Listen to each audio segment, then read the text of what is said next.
How did this man mesmerize an entire nation? His methods were considered insane, and his work was ridiculed by colleagues. But today, we can't imagine medicine without what he discovered. This is the incredible story of Franz Mesmer, the man who taught us how to control the mind. Our story begins in the German town of Meersburg in 1734. Franz was born into an upper-middle-class family that ran a brewery. His father hoped he would take over the business one day, but from a young age, Franz showed no interest in brewing beer. Instead, he wanted to be a doctor. So off he went to university to study medicine. When Franz graduated, he set up a practice in Lorraine, but it wasn't long before he moved to Paris. In 1769, there was a balding epidemic in France, and Franz thought he had the cure. While other doctors used mercury to treat hair loss, Franz believed that was poison and instead advocated for a special wig made of linen that would absorb the balding toxin. The only problem was that the balding epidemic wasn't caused by a toxin. It was caused by syphilis. And Franz's therapy was doing more harm than good. Some of his patients even went blind due to his treatment. In 1778, Franz traveled to London to improve his reputation. There, he met a surgeon named John Hunter. Hunter was impressed with some of Franz's ideas about treating illnesses with magnets. This led to a falling out with his colleagues, which ultimately resulted in him losing his license to practice medicine. But at least he got Hunter's attention. Hunter gave him an introduction to King George II, so Franz could demonstrate his skills. However, when it came time for the show, Franz made the fatal mistake of angering the king by calling his baldness a disease of the blood. This put him in the bad graces of the royal court, and he soon found himself back on the streets. But just because he lost his license to practice medicine didn't mean he stopped practicing medicine. Now he saw patients in secret, mostly those with mental health issues like depression. Franz began experimenting with a new form of treatment. He would have his patients hold a magnet while focusing on their illness. Then once they felt better, they would pass the magnet on to someone else. At first, it seemed to help, but then he started getting reports of people getting sick after receiving the magnet. So he came up with another idea. He began wrapping his patients in special cloth that had been saturated with magnetic fluids. And this seemed to do the trick. People got better. But there was a problem. We now know that magnets don't have any effect on our bodies. What was really happening was that Franz was using a placebo effect. Basically, he was making his patients feel better with suggestions, not science. But neither he nor his patients knew that at the time, and word of his success spread throughout France. Soon, all of Paris was flocking to his doors to receive treatment. But Franz wasn't happy with just treating patients. He wanted to understand what was really going on. So he began experimenting on himself. He wrapped himself in the magnetic fluid and observed his own symptoms. He then took notes and published them in a book called The Discovery of a New Fluid in the Human Body. In it, he described a mysterious force that he dubbed animal magnetism. And according to him, this force flowed through every person and determined their health. When it was strong, they were healthy, and when it was weak, they were sick. His work immediately caught the attention of the French military, who were desperate to find a way to treat soldiers suffering from mental illness. They offered Franz a Nobel title and funding for a research facility so he could continue his work. And this is when things got weird. While experimenting on soldiers, Franz developed a new theory. He claimed that animal magnetism could be influenced by his movements, and that if he moved in a certain way, it could heal or harm people.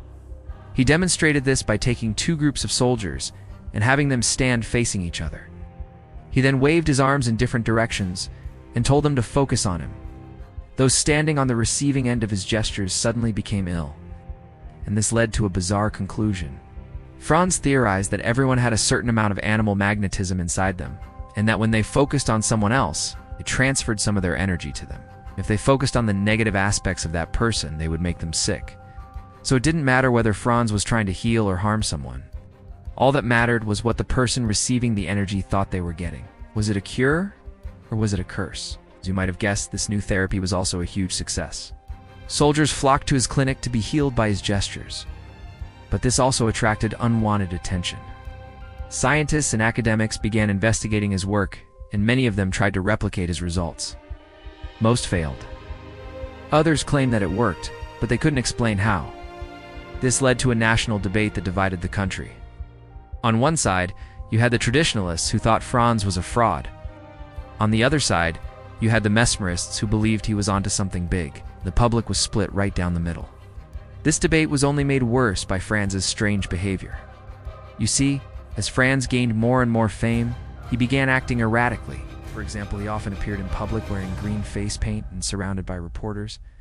He would deliver nonsensical speeches about his discoveries and then disappear for weeks at a time. Then he would reappear with a new story about how he'd been attacked by enemies trying to stop his work. This bizarre behavior made him look unstable, and it gave his critics ammunition. But Franz wasn't crazy. He was simply exhausted. Running his clinic and dealing with the stress of the national debate was taking its toll on him. So he decided to take a vacation and visit a spa town in Switzerland. However, this trip would change his life forever. While visiting the spa town, Franz met a young woman named Marie. She worked at a local inn and instantly fell in love with Franz. The two quickly got married and spent several years traveling around Europe together. However, their relationship was a rocky one, and Franz was often unfaithful. To make matters worse, Marie died in childbirth. And when Franz returned home, he was devastated. He began drinking heavily and neglecting his clinic. Patients who came for treatment often found him passed out in a chair. He became a shell of his former self. And this is when his colleagues made their move. In 1784, a group of Franz's colleagues wrote a letter to the French military demanding that he be fired. They accused him of misconduct, negligence, and gross immorality. And it worked. Ave withdrew their funding, and Franz lost his noble title. Overnight, he went from being a celebrated scientist to being a disgraced one. But as they say, the show must go on. So Franz continued seeing patients, just not in a clinic. He moved into a small apartment building and turned it into a hospital. He accepted anyone who needed help, regardless of whether they could pay for it. And he continued experimenting with his theories. By this point, though, no one cared what he had to say, so Franz kept a low profile and continued working until his death in 1815. But in the years since then, we've learned that he was right all along. Today, we understand that the mind has an incredible ability to influence our physical health. This is known as the placebo effect, and it's why many alternative therapies work. Even if you don't believe in them, your body will still respond to the treatment because your mind thinks it's helping. This is exactly what Franz discovered all those years ago. But he didn't stop there. He also taught us about the power of suggestion. Today, we know that if you tell someone they have an illness, they will likely develop symptoms. This is known as the nocebo effect. And it's why many people are hesitant to take medication, because they do not want to think they're sick. Franz discovered this by accident, but today, it's used by doctors all over the world to treat everything from pain to depression. So even though Franz was ridiculed during his lifetime, he changed the world of medicine forever. And for that, we owe him a debt of gratitude. Thank you for watching.